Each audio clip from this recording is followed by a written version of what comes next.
All right, what's up, y'all? So we're getting a few questions from my last story about, how we do our caulking and how we cut the tip. So when you're cutting the tip, you want to cut it at a nice kind of sharp angle with a small hole, not too pointy. And a good little trick is after you have it cut, just give it a little bit of a sand with a sponge or a piece of sandpaper to kind of round the corners. Because what you want to do is you want to be able to get that kind of corner to fit into your corner properly. If it's got a real sharp square on it, then the caulk doesn't fit in there. The bead comes too fat, right? So then the second thing I like to do is I like to tape my gun so that the hole is straight on the gun. If this starts to turn and stuff, it starts to drive me bananas, okay?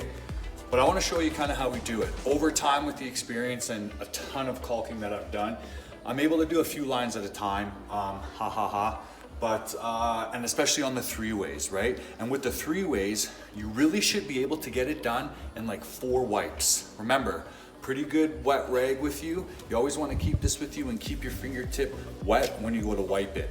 So the biggest trick is not to push too hard because you want to have a nice crisp bead. The fatter the bead and then the harder you push, the more it squishes out and it just starts to look gross. For us, aesthetically, it's got to be crisp and clean because with the fine finish, when you start to put the sheen on, you'll see that fat nastiness. So you want to keep it clean. So I'll show you kind of how I do it on the 3-ways. So like I said, it's about how hard you push on the wall and on your trigger. Like I said, I like to do a few at a time. And the reason I like to do a few at a time is so that I can get the 3-ways done right away. And I like to put a little bit of extra in the corner, right? And then you don't gotta worry about those right away. Wipe all your other lines first. Remember, keep wiping your finger after every time. You gotta keep your finger wet. That's gonna keep this all crisp and clean, but if you don't have your finger wet and this rag with you, that's when it gets nasty. Okay, now comes to the 3-way. It's a trick. Push in, then you're going 1, 2, 3, 4, right? So you push in like that, gets all the stuff out. Look, 3, 4. Okay? Remember, if there's a little bit of grossness there, you can kind of scrape it away, but it's got to be tight. So back to this 3-way down here. As you can see, I kind of got some in there, so you give it a little push. That's your 1, 2, 3, 4. And you're going in each direction of the corner. So you're going this way, that way, that way. So you push it in once, clean it all up.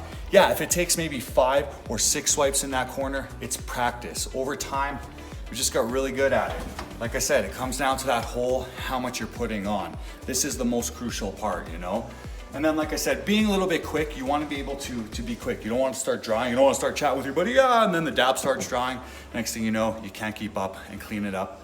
And sometimes you got to cut it out. So that's how we do it, guys. Remember, that 3-way should take you 4, maybe 5 swipes. Put a little extra in there. And over time, with practice and practice, you should be able to do 4 or 5 lines at a time. Party hard. All right, y'all, so like I said, keep it clean, keep it dust-free. Do a couple lines if you can. Fill up them corners a little bit fatter. Right, and then like I said, you kind of get in there, boom, push it like that. Let me switch hands here. Keep it crisp, keep it clean. Remember, it's all about that rag. Keeping your finger wet. And then boom, if you don't like the fatness, little trick with your nail, it just straightens that baby out. So that's what you want, y'all. Finish that up there. But nice and tight. Keep it clean.